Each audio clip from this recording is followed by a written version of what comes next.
I rise in support to represent the ACT Party in support of this bill at the first reading. Firstly, I want to acknowledge the work of the Minister, Matt Ducey, and congratulate him on bringing this bill to this House. Also want to acknowledge the collaborative approach that we have, because I think there are some things like this that kind of go beyond the political back and forward, to and froing, and it is such a serious piece of legislation, and I think it is really important that we all collaborate and get together and make sure we're on the same page with this. So I'd like to congratulate you on that, and also a bit of a shout out to the other people that are on the cross-party mental health group that we're working together with, and to the likes of those that will be on the Health Select Committee that will champion this bill through. So, the old legislation is 1992, more than 30 years old, and is no longer fit for purpose. I think that is more than obvious. This bill provides the guidelines for when a person can be subjected to compulsory mental health care without their consent. It provides a safety net for those who need urgent intervention as a last resort.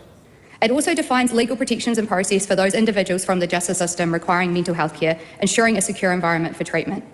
This bill is about providing more effective care, supporting compulsory mental health care to be delivered in a way that minimises coercion and is responsive to individual needs. It sets out important guidelines to improve the effectiveness of the mental health and addiction support services in New Zealand, protecting patients and staff. The major areas of change. This bill aims to modernise mental health care system while also driving a human rights-based framework for compulsory mental health care. Some of these main changes I note are that there's going to be a foundation for personal-centred care, including the ability for patients to make statements in regard to their future care, and it allows patients to specify the care that they consent to and do not consent to.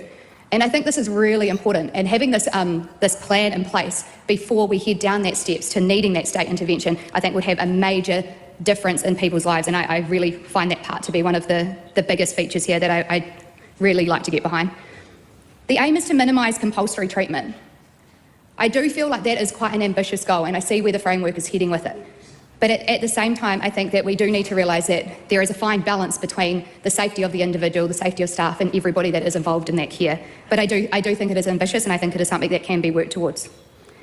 The legislation sets a new standard for when compulsory treatment can be used. The use of compulsory treatment can be only permitted when someone has seriously impaired mental health that causes severe adverse effects, and they lack that decision-making capacity.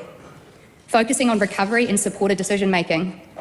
Part 2 of the bill provides guidelines for supported decision-making to ensure individuals can make their own decisions regarding compulsory mental health where possible, which I think I talked about before, and this is a really, really important part to the bill. I also note that the inquiry, Hiara Oranga, a government inquiry into mental health and addiction, identified various issues, and a lot of these seem to be addressed from that report. Enhanced protections for children, specific provisions for forensic patients, cultural considerations, and a focus on reducing mental health and disparities.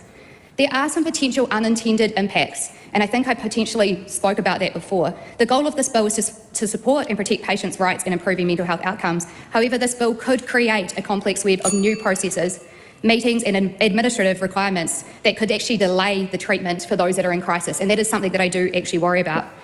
I think that during the whole select committee process, we would like to see how these processes will be carried out, and we want to hear from the voices of those with that lived experience. So like the speakers before me, I do urge anybody that has that lived experience to please come forward with the select committee. Those that work in this area and those that feel like they have something to contribute. It is extremely important. This is a very important bill. I commend it to the House. Thank you. So from one Laura to another, and for those that don't know my history, I used to be an ACT Party person. Now, and what I'm going to say is going to completely nuke the position that Laura just put forward, the other Laura, not this Laura. If you want to avoid a complex web of new processes and meetings and administrative requirements that could delay the treatment, increase resources. Yeah, get more resources. Increase funding. Okay, from one Laura to another. There you go, some free advice for you. That might get stuck with the ACT part of, but there's no profit out of it. I don't care. Health should not be for profit. I agree. It's all about resourcing. Yes. You know, if he's worried about people getting there in time, well, how about funding our hospital system so ED doesn't have people dying or going psychotic within the bloody emergency waiting room? Or try to have an appointment that a process that, like, I had a flatmate who went for it that should have taken 6 hours, took over 12 hours at Wellington Hospital, and they were having a quiet night. Mm. Well, I waited 12 hours for an ambulance, and at midnight it arrived, and they wouldn't take me. So The next day I had to wheel in. I was rushed into immediately on oxygen. Our system's so screwed up and so behind the eight ball. Do you know overseas they have ambulances where you can take your wheelchair? They laughed at me that night. They laughed at me, and I said, the wheelchair is my legs. If you take me without my wheelchair, I can't go. Oh, the sick thing is that ACT will say, see, this is why we need private care. I'm like, no, this is why we need to increase funding to public health care. I'm trying to think. There is ambulances in Wellington that take wheelchairs. Yes. I know, none in Auckland. Well, not where we were. And, it was scary. It was my first dose of COVID, and I couldn't breathe. And I waited 12 hours, 12 lunchtime till 12 midnight. They arrived just after. They laughed at me. They humiliated me.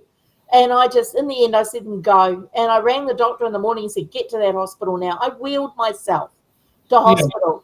I wasn't going to get anyone else sick, so I did that. Yeah. I arrived. As soon as I arrived, they took one look at me. They were going to wait for the results. They got me straight up into zero neg, and then they told me my results, and that was positive. I got a shock because we did everything to protect my mate that was in hospital. They got that in hospital with visitors without masks. And that's how it happened. I walked into the zero neg in the isolation ward to a guy on the phone, someone visiting, who didn't wear a mask. Everyone was in PPE gear and masks everywhere. And the visitor was on the phone in an infectious ward with no mask. And I just can't fathom it, Yeah, I mean, it's crazy. This is why I keep saying, okay, mental health especially should not be for profit. And that's because if you invest in mental health, you're going to get more productivity out of the country anyways. So it's for public interest's sake that you just have that publicly funded. We start to create another problem if it's the analogy here is the Compass Catering taking over the school runs. Looks wonderful. Seymour looks sick taking a bite out of it. He looked like he was about to go up. But hey, $3 a kid, who cares about the quality? But it's the same thing. If you're going to deliver profit-driven care to people in need, you're not going to get well people. That's Put right. it this way, as when I did Air Force experience, my ATC original experience was Ohakia. I remember when we went to Woodburn, the Compass Catering, the drinks machine was broken.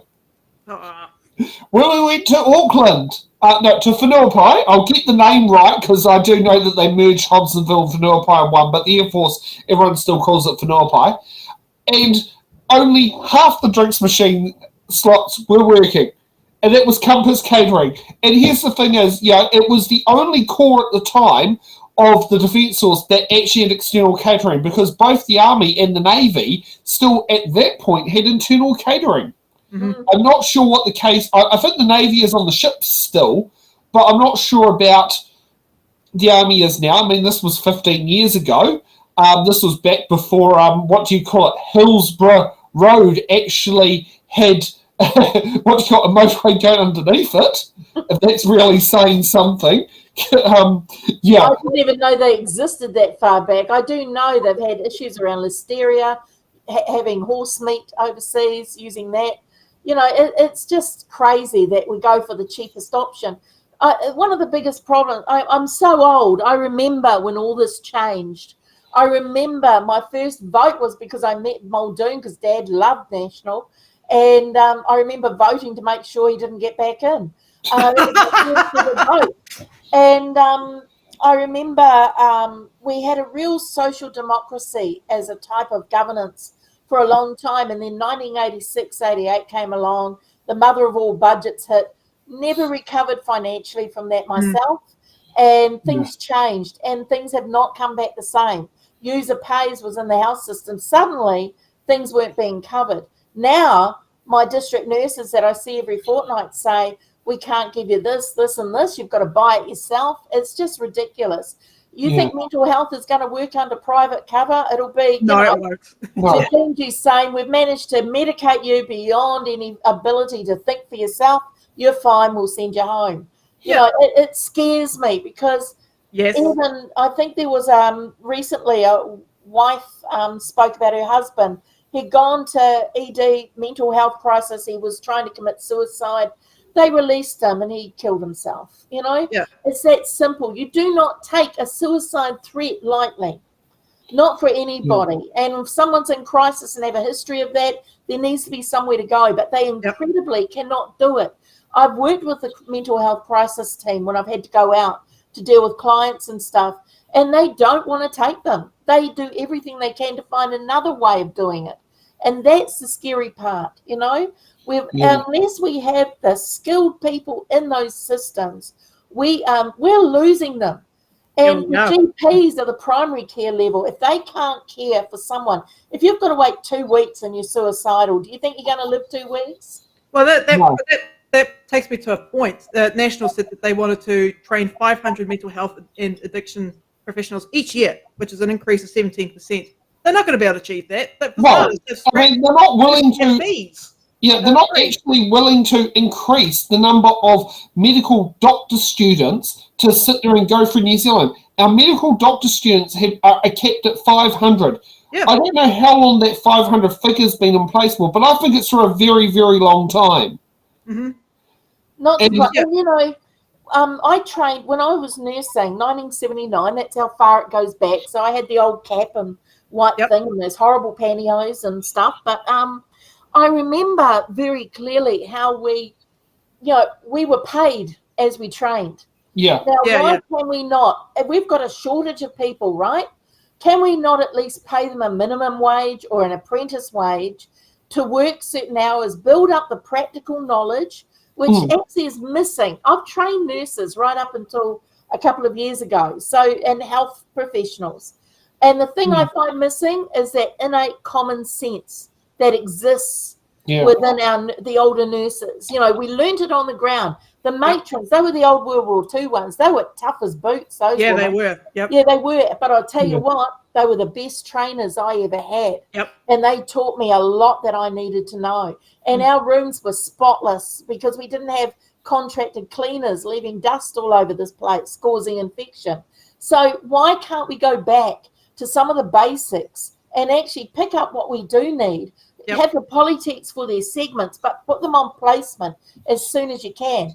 They can do all the basic work that these nurses don't have time to do because they're so busy trying to deal with the clients. They haven't got time to toilet them, clean them, wash them, do all that other stuff. Why can we not have that kind of system in place again?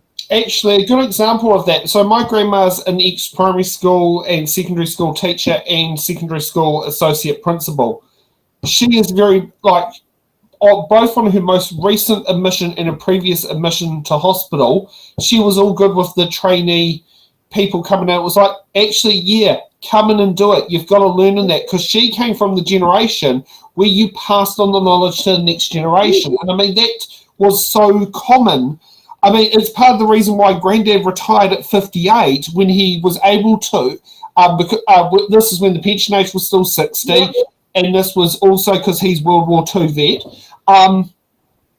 He retired to let people move up the ranks, and that just doesn't happen now because they just sit it there. And I mean, not so bad in New Zealand, but if you look at the United States, how Dianne Feinstein, who my grandma says needs to retire or she's going to die on the job, and guess what? Grandma was right. And Uncle Winston Peters, just take a look at what happened to Dianne Feinstein. Don't think about Mitch McConnell or Nancy Pelosi.